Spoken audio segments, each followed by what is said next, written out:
Oh, hello. Today was a pretty good day, I would say.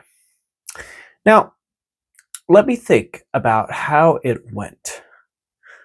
Man, there's a web up on the corner of my bedroom ceiling that is bugging me. I'm just looking at it, I'm like, I really need to clean that.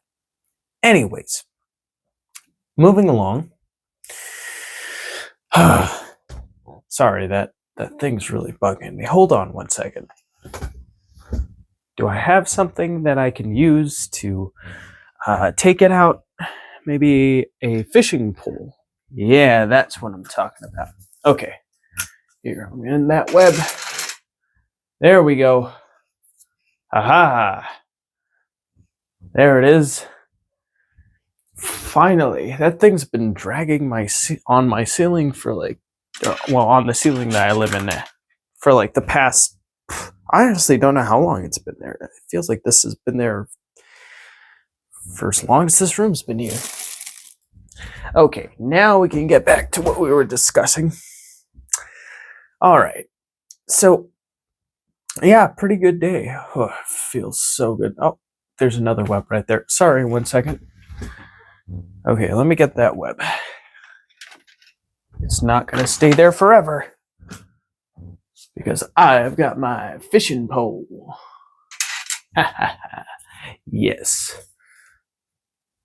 And once again, more webs are out of the way. Oh yeah. Booyah, baby. Okay. I think we can finally make the real video now. I threw the webs in my trash can just off screen. Oh, I should probably dump that. It's got a lot of plastic in it. Okay, moving on. Yeah, very good day today. So it all started at 9:20 when I was asked by my mom to move my car out of the way. So I forced myself up out of my bed because I was really comfortable and cozy under the sheets. And I immediately walked and slipped on my shoes and went outside, and I backed my car so that way I could park it in the spot that I needed to. There was one problem though. When I reached over to put on the brake on my car, it seemed like my brake was already activated. So that kind of freaked me out. I'm like, oh no, did I leave the brake on the whole time? But normally it would make like a sound, like a scraping sound, but for some reason it didn't make a sound. So I don't know what that was about. Hopefully, nothing bad will come of it. All right, but car seems to be running fine, by the way. Moving along. Now that we've covered that, what else can we cover? Well, I went back into bed and I slept and I overslept. I slept all the way to like 12, 11 in the afternoon. Yeah, ridiculous, I know. When I got up, I remember I decided to grab my phone and I was looking for something to watch while I was eating. Eventually, I came across this video where a guy was talking about the best news that came out of January 2026. So I decided to have that play in the background while I was pouring myself a bowl of oatmeal. Then I got out some almond milk because we ran out of our regular milk. It was iced almond milk though, due to it being placed next to the ice maker. So I got a strainer and I poured the milk through the strainer into the bowl so that way there would be no ice speckles in my oatmeal. And then I put some brown sugar in there, mixed it up, and had that with a cup of coffee brewed through the Magnifica Evil. It was very good. I greatly enjoyed it. And the video was fairly interesting. Overall, I would say the best thing to come from the video was probably, apparently there was like a breakthrough in China where they figure out a way of extending the life of like nuclear fusion or something like that, or they may had a nuclear fusion breakthrough where they figure out ways of making it more reliable. And the reason why that's a big deal is because fusion energy is the holy grail of energy production currently. Now, apparently, I've heard of a lot of stories that a lot of different scientists have, tried coming forward with their endless, clean, free, renewable energy technologies, but then they disappeared under mysterious circumstances.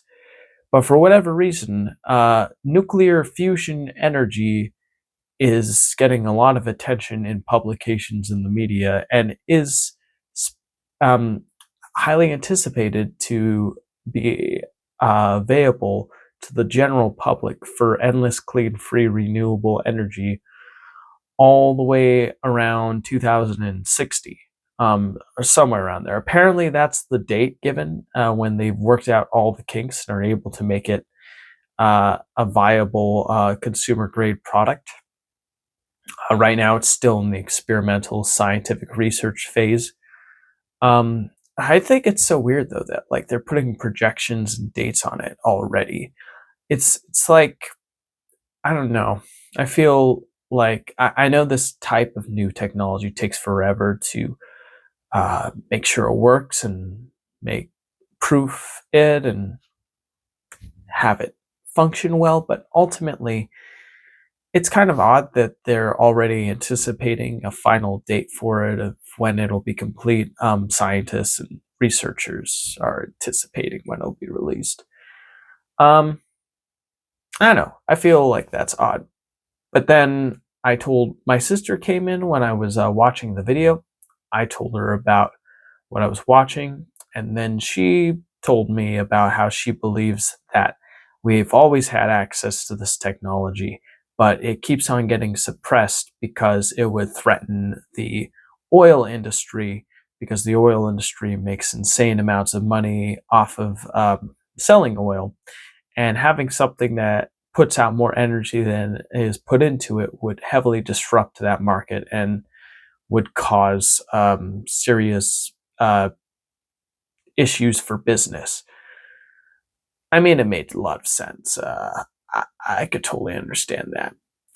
I just think it's weird that they're slowly revealing this type of energy now, and that they're already like saying it's going to be ready by this point. It's like why do that? Like it seems kind of weird, but because like I don't know, it's why be ready for something at a specific time when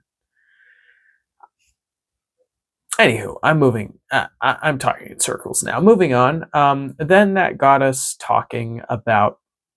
Apparently, my sister was going into some depth on how she believed that the Disney Corporation was like creating propaganda for audiences using space-based programming, and they got consultation from a former Nazi scientist that worked back in the 40s on the V2 rocket. And apparently, like, he was in cahoots with America, among other scientists that worked for that party, in a program called Project Paperclip, which was heavily documented.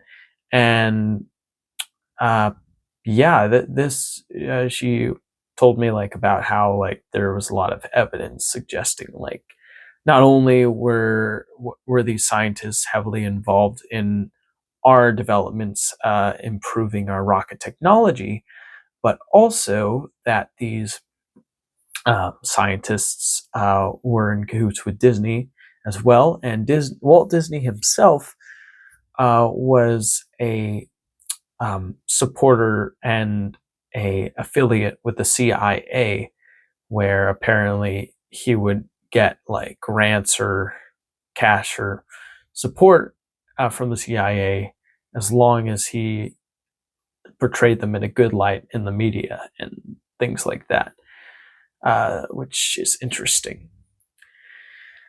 Well, anyways, after a long conspiracy riddled rabbit hole we went through, um, she asked me if I'd be interested in splitting a chicken patty sandwich and an egg sandwich with her. And I said yes. So we had that, and it was very good. I really enjoyed that. And I think we just talked more and more about like history and technology and things like that. Before I decided to go into my room to work a bit on my Brain Jam Extra video. And so went in my room and I did that. I pretty much spent the entire 30 minutes today refining and perfecting the frames that I am going to be using for the final video project.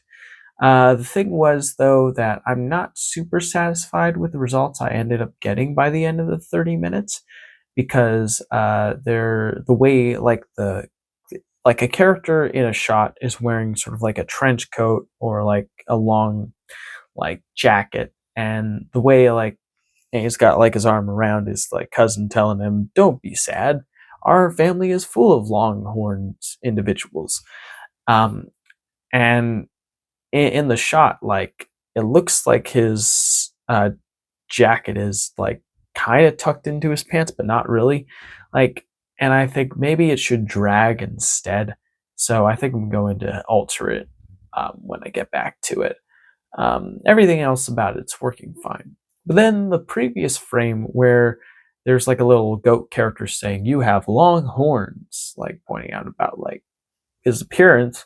Go Goat Gadget, I noticed like his stance just looked extremely awkward and weird, and so I decided to look up video or images of Goat of Inspector Gadget to get ideas of what he looked like when he was standing up.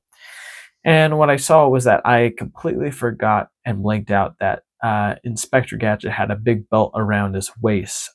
So I'm like, oh man, I think I might have to include that in the other previous shots on top of this one so that way the character's consistent. So that's probably another thing on the to-do list as well. So yeah, it's kind of annoying, but necessary. Then the timer went off. I decided to then get dressed and ready for work. I left. I said goodbye to my sister and her family friend and told them that I love them. And then I went into my car and I drove off to work. When I got to work, I punched in, and the first hour was spent doing a lot, and that went really well. I brought carts in the corral. I asked customers if they needed a cart. I would give it to them, and I just enjoyed my time alone, just working. It was a time of exercise, of solitude, of just peace and focus, and I like that. Then, afterwards, I eventually went back inside, where I spent the next 3 hours bagging. Well, I had a 3 to 11 shift, so really it was the next 2.5 hours because my lunch was scheduled for 6:30, and then I needed to be on sweeps immediately after from 7 all the way to 11. So there you go. During my bagging, I would sometimes ask customers, "Oh, how are you? Oh, that looks good. Ooh, what are you planning on making? Ooh, delicious." Or sometimes it's say, "Ooh, wow, how's your day?" And they'd say, "Ooh, it was long." It was like, "Ooh, long day at work." I was like, "Yeah." And then I'd ask something like, "Ooh, what kind of job do you have? You don't mind me asking?" And they'd tell me like they were either like house salesperson or they like teacher. You get a lot of interesting customers who come through, and they all each have their own unique stories that are really fascinating to listen to that I greatly appreciate and think is a lot of fun to hear out. I even had a good conversation with one of my coworkers a little bit about like what our favorite candies were, and what we're up to currently, like, uh, and yeah, very very sociable day today, I would say. Well, for my first break, before lunch, I went out to refill my water canteen at the nearby location that would allow me to do that. And then I got stopped by my boss, who was about to leave, and we had a conversation about the paper that I wrote for yesterday about certain accommodations needing to be met and my reasonings and why I chose to write what I wrote. It was a pretty interesting conversation. I will say the encounter did make it. It was made me feel a complex mix of emotions. On one hand, it made me feel like I was heard out about my thoughts on what I would like, but on the other hand, it did make me it did have me consider like where I'm coming from and reevaluate that. So it was a pretty interesting encounter for sure. But yeah, after that, I got my water and I sat out in the front of the location, and then I was watching my previous YouTube video to get an idea of how I came across on camera. I like to know what ways I can improve on my presentation. For instance, I feel like I am kind of slow and methodical with how I speak and present myself. And I'm feeling like maybe like a better way to do this is to be a bit more direct or have a better way of communicating myself without sounding too long and droning, like more focused and um, full of energy, I suppose. Well, moving along, after my first break, I continued bagging and being very friendly to the customers before eventually I decided to go on my lunch break. Now, for lunch, I decided not to eat anything. Instead, I decided to use that time doing some breath work. Um, so I did some breath work. It was all right, but I noticed that the chair I was sitting in and my posture and the way I was breathing, for whatever reason, it drew attention to like the back of my like neck and like the lower part of my back, spine, and like my brain was focusing on like the hurting points in those parts of my body instead of focusing on being fully in tune to the breathing exercise, which made it difficult for me to really get myself involved that in that duty. So that was kind of annoying. Um, but then I punched back in. Last 4 hours was spent doing sweeps and closing duties. The closing duties that I did included um, taking out the trash, refilling the bags, cleaning check stands 8, 7, and 6, bringing 16 carts and signs into the store, and then getting assistance from one of my coworkers, bringing the carts out of their corral and into the front of the store because I was told by my co-manager that night that they would need to be sprayed and cleaned, and usually that involves taking them out to the front to be sprayed and cleaned. So that's what we did. Um, Anything interesting happened during the closing duties and the sweeps that I was punching in? Well, one of the more interesting things was there was like a lady, like a group of ladies who accidentally dropped a 7 Up can and sprayed on the floor. And so I had to wipe that down, clean that. There was a man who was asking me about finding an Ensure protein drink, so I showed him where it was. And then there was also this is the most interesting story.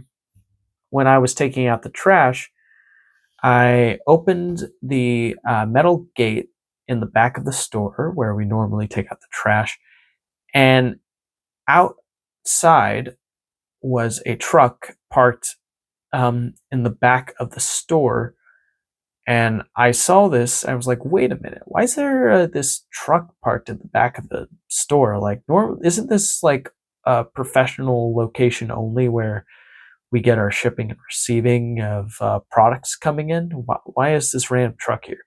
And then I was curious, so I looked in to see what was going on. And through the window of the truck, I saw a guy without his shirt in the back seat, looking to be doing something, but I couldn't tell what.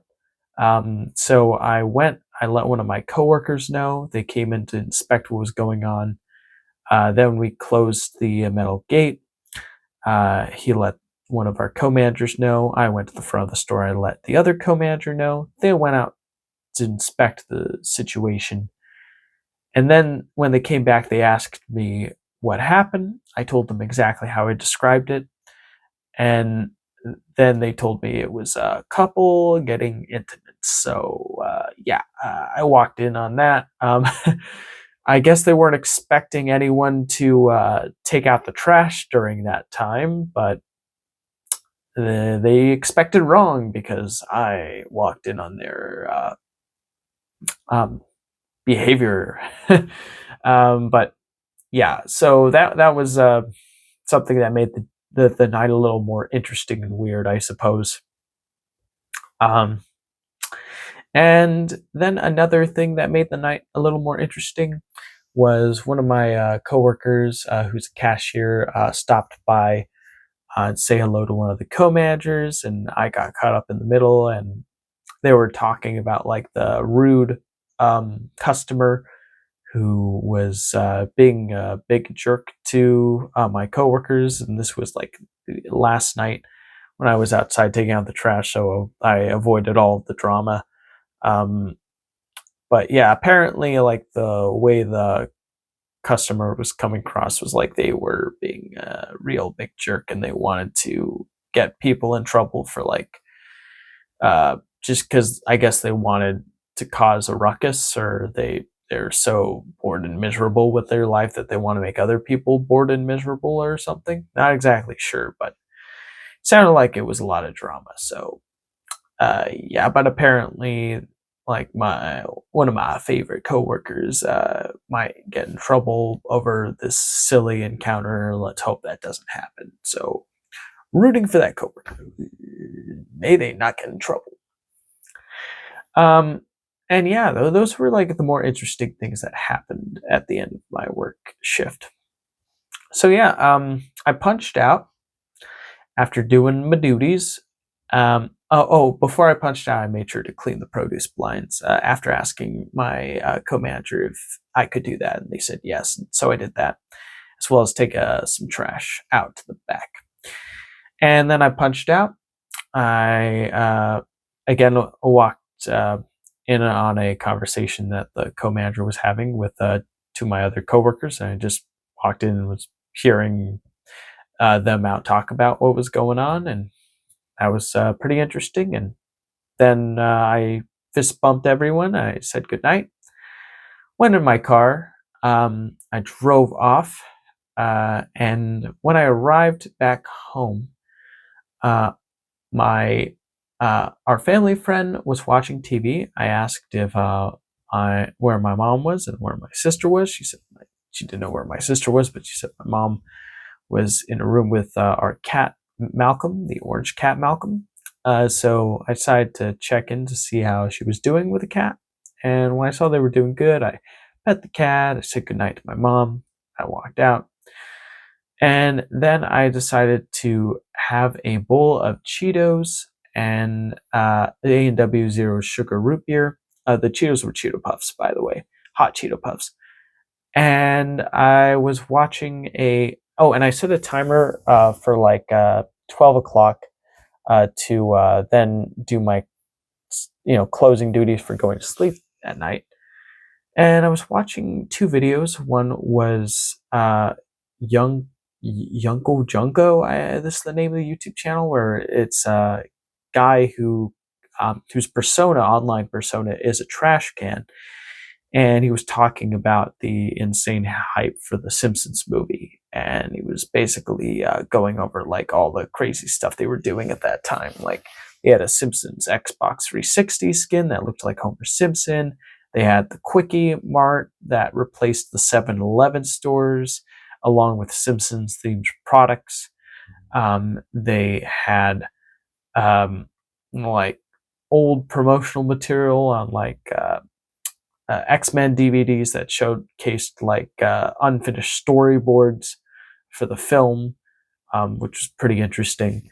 Um, and yeah, they apparently had like a big contest where they had different towns in the United States that were called Springfield make their like a Simpsons video showcasing why their town should be deemed the real Springfield, and whoever won the Real Springfield Award would have the Simpsons movie premiere in that town, which I thought was kind of a cool and neat idea. And the fact that like they were able to do that made the film feel less like a big studio like project and more like an intimate yeah, this is like an American you know uh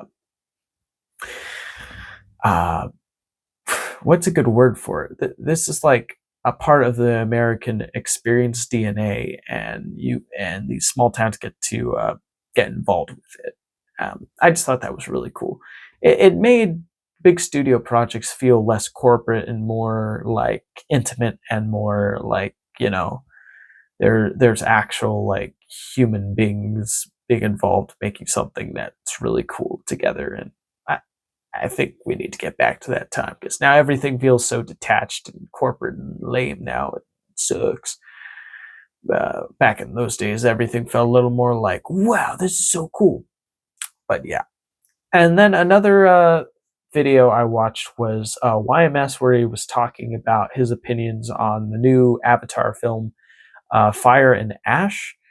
And he basically said that he didn't like it, and he felt like it was really long, boring, and like it was basically the second movie again, but with a little more fire. And he just tried to experience it the best way he could with like a D theater, where they make the seat move while you're watching the film, along with IMAX and 3D and the high frame rate. And ultimately, he just thought it was more of a boring snooze fest than anything else. Uh, so yeah, I gotta be honest, I'm not really interested in the Avatar film franchise. Like, I never watched the first one. I decided to watch the second one because it was like, wow, this film take like 12 years to make or something. Like, surely it has to be good if it took that long to make, right? And I gotta be honest, I was bored the entire time watching that movie, which is a huge shame because, you know, you're expecting, oh, James Cameron, he made Terminator, he made Terminator 2, he made Aliens, he made Titanic. He knows what he's doing. He can make entertaining film, and he can if the film is short and isn't extremely long and self-indulgent and um, bloated. So yeah, and the movie was, from what I heard, was just the same exact film as the first one, but with water instead. So that's annoying. After watching that review, I used the restroom, and then I decided I was going to try my hand at the Simian Jimmy Survivor video again, by finding the first Survivor episode and then recreating it using ChatGPT's image editing software, as well as Grok's video generating software. Of course, in order to get exactly what I was looking for, I had to go with the pro plan. So I begrudgingly spent $20 tonight after I got my paycheck today.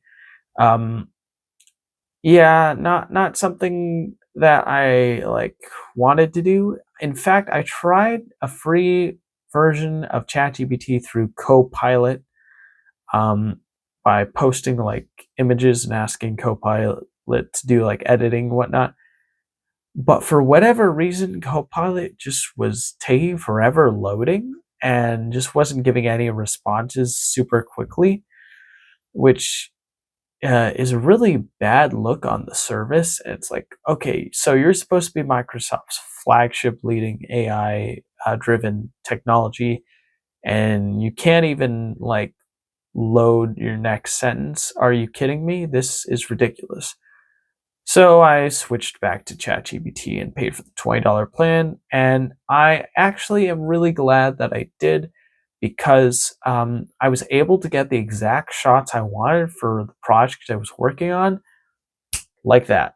It was instantaneous. I didn't have to wait through like insane load times. I didn't have to dilly dally around with the image editor and say, no, it has to be like this. No, you're getting it wrong again. No, it's like this, like Nano Banana. I don't know why people celebrate Nano Banana so much. Maybe they just really know how to like work with it. But for me, ChatGPT's image generator gives me perfectly consistent results every time I use it. But Google's, um, it takes you a tango to get something usable, and even then, after you've tried doing it, it ultimately just gives you inconsistent and annoying results that just aren't what you're looking for, and you do it again and again, and you spend 3 hours on one frame, and you just never get the result you want. So word of advice, if you want to do silly dumb video project where you adapt a game of Survivor with your favorite YouTubers and fictional characters, just use ChatGPT's image generator. It's much faster, it's much less painless, you're going to get the results you want much quicker, and you'll be able to make a parody video just like that. So yeah, that's my word of advice for today. And yeah, it may have cost $20, but you know what? I feel like it was worth it because it saved me so much headache and pain and annoyance with the free image generators that I had access to. So there you go. Well, anywho, after I was done with my project, I well, I wasn't done with it. I've only completed the first 20 seconds of it. I actually want to go all in and do the full like 40-minute episode with it. And I think that's honestly viable because like I'm able to generate just endless images with ChatGPT to get the perfect result every time. I even use ChatGPT to help me write prompts for Grok's video generator so I can get the perfect result every time with that too. Um, and then I edit it all using InShot on my phone. And I'm getting something that's very watchable and very reminiscent of the actual Survivor TV show. So it's a lot of fun. I greatly enjoy it. And I honestly look forward to continuing working on it more tomorrow. I showed my sister how it's coming together, and she thought it was hilarious in a good way. Where like I even showed her the first 20 seconds of the Survivor TV show, and it was literally a one-to-one copy. And she thought the fact that I went all in and tried to make it as similar as humanly possible was just a hilarious achievement. Especially with all the fictional characters sitting together on the plane. Um, and some were real characters too. And then afterwards, um, I said goodnight to her. I did my line work. I drew my mom from a picture I took, and then after that, I took my vitamins. Oh, and I was listening to a Simian Jimmy podcast where they were talking about Jake Gyllenhaal movie that I'm forgetting the name of. And then I moved on to another Simian Jimmy podcast where they were talking about a movie called Wasted Hours that their friend the Kino Corner worked on. And then after I was finished with my line work, excuse me, by the way, I took my vitamins.